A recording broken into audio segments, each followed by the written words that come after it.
Welcome to Unit 3, and in this unit we'll be looking at the rate of chemical kinetics. And in this session 1, we'll be looking at the concept and terms used in chemical kinetics.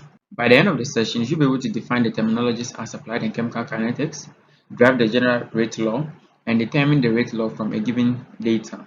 Let's look at some key terminologies as applied in chemical kinetics.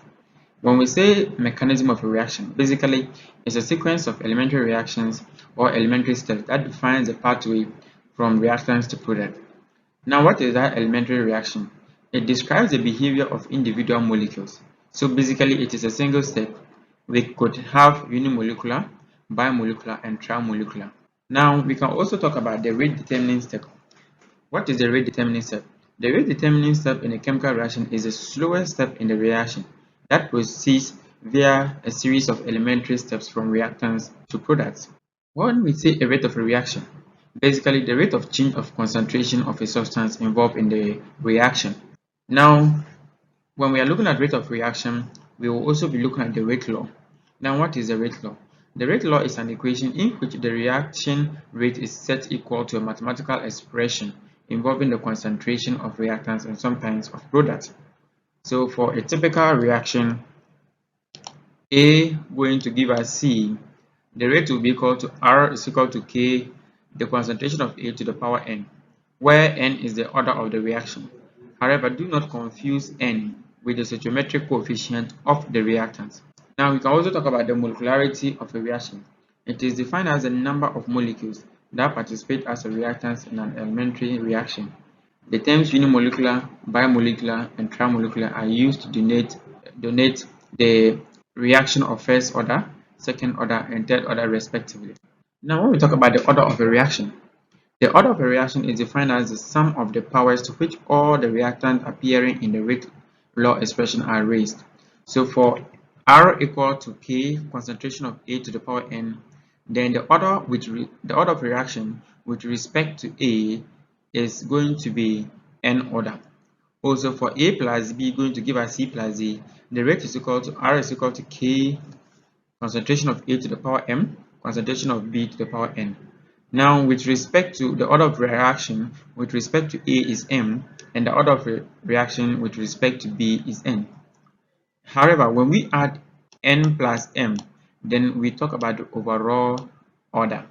The exponents M and N are the reaction order with respect to the individual molecules, as I said earlier on. And assume that N is equal to 1, the reaction would have been first order. If N is equal to 2, the reaction is second order. Now we talk about the half-life of a reaction. What is the half-life of an element? Half-life of a reaction is denoted by T subscript 1 over 2, and it is the time required for the reactant concentration to drop to a half of its initial value. Let's take this example. The initial rate of a reaction A plus B is equal to C, and this was measured for several different starting concentrations for A and B. So we have the experiment number, about 3 experiments were conducted. Then we have the concentrations of A, now we have the concentrations of B and the initial rate. So basically we have the first experiment, the second experiment, and then the third experiment. So when you look at this data, you realize that with the first and second experiment, the concentrations of A were kept constant and that of B were varied. When you look at the first and third reaction, you realize that the concentrations of B were kept constant and then that of A was varied. This information, we can use this information to answer these few questions.